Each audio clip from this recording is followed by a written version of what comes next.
Hello students, how are you all? Hope you all are staying uh, safe in your home location. Okay, well, as our new academic has started today in this semester, I am going to teach you applied hydraulics. Okay, before already you have seen basic like fluid mechanics 1 and fluid mechanics 2. In fluid mechanics 1, only basics we have seen, but coming to fluid mechanics 2, we have seen some more depth. But in applied hydraulics, we are going to in depth of our mechanical means in fluid mechanics whatever it is there. Okay, first of all, our first module in applied hydraulics is dynamics of fluid. Okay, let me know how many of you know what is dynamic fluid. Okay, just think about it, no problem, I will say no. Okay, before going to dynamic of fluid, first of all I want to know how many of you know static fluid, kinematic fluid and dynamic fluid. Why I am saying this one is just we should recall.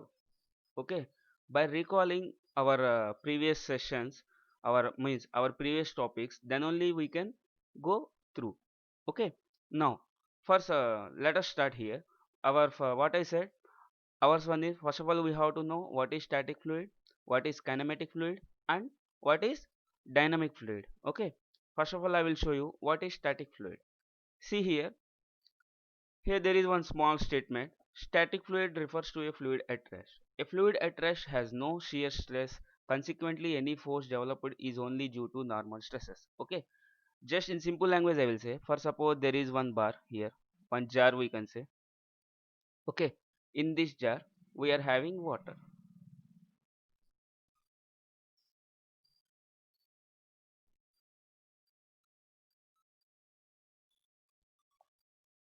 Now, if you see in this water, there is no any movement or there is no any pressure. You can say. Okay.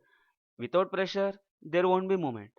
Okay, if you see here, the water is not at all moving. If there is no movement or no pressure it is there, then we can say it as static fluid. Understood now? Now coming to fluid kinematics, the study of fluid in motion but pressure force is not are not considered is called fluid kinematics. Here what is happening here is, here something movement will be there in our water bar. What will be there? Some movement will be there, but we should not consider pressure. Okay, now for suppose see here, there is a pipe here and one more pipe here it is there, and water is passing from this to this pipe. Okay, without any force or without any movement, water won't move.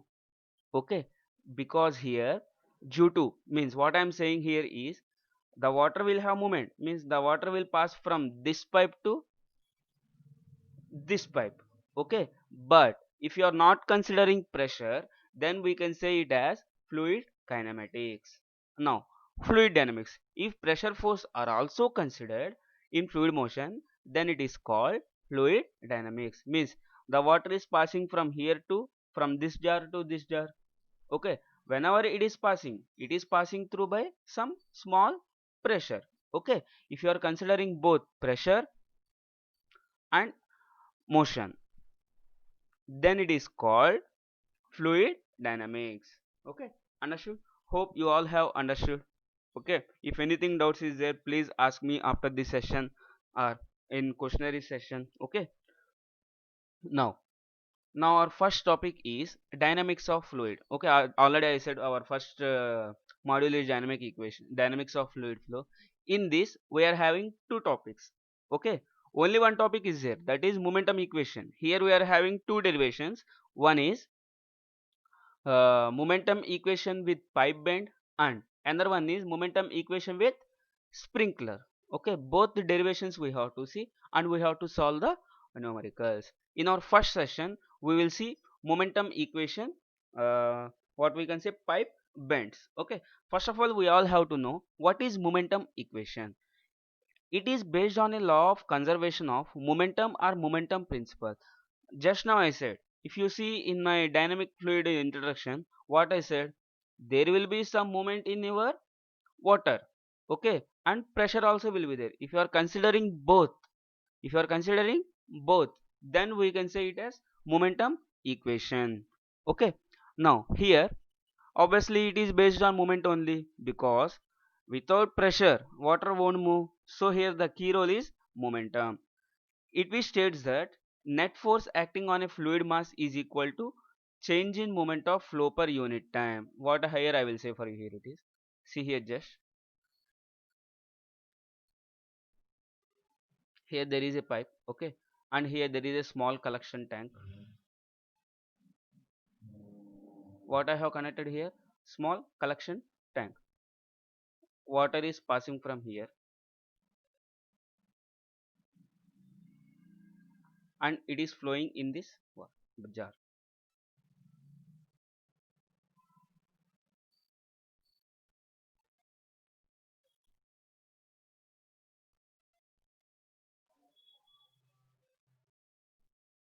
Okay, means what is happening here, from this pipe to, and this is your collection tank. Okay, water is passing here.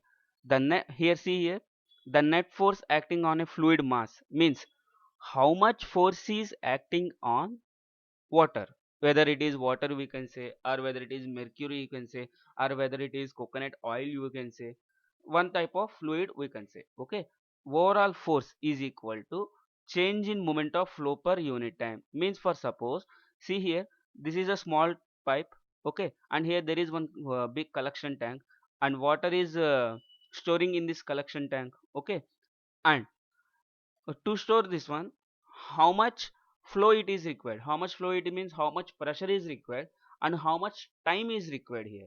Understood? Means F is equal to, sorry, M into A. F is equal to M into A. Means what happening here, overall force, that is equal to change in momentum of flow. Means for suppose, here obviously due to in this collection tank, as it is the area is there more somehow, how much time it is taking, and what is the flow rate. If you are considering both, then that is equal to net force acting on a fluid mass. Okay, F is equal to ma, I think you know, all of you, that is nothing but our Newton's second law. Our next slide is that one only, you can see here.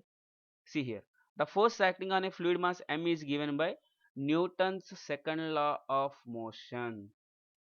The force acting by fluid mass is given by Newton's second law of motion, that is F is equal to ma. That is F is equal to ma. Here what is m? M is nothing but mass, and what is a? Acceleration due to gravity. And we are having one formula for acceleration, that is v upon t.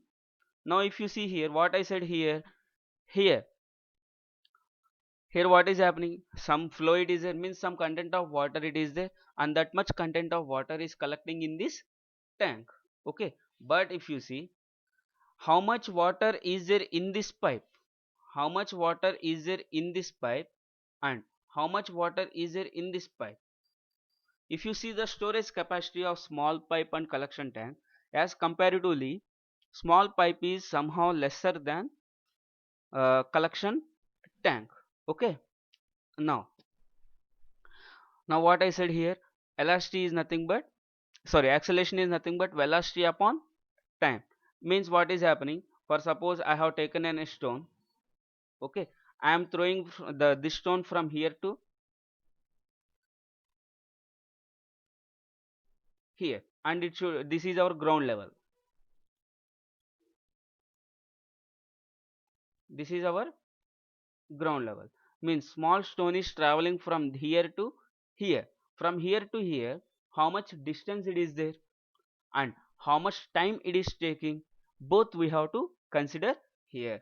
That is nothing but velocity upon time. What is velocity? I think you all know, you have understood what is acceleration, as we are having one constant formula, that is acceleration due to gravity. In fluid mechanics, applied hydraulics, this is the most important formula. Please remember this one, students. Okay, now velocity upon time, how much time it is taking and how much speed it is going, that is also most important.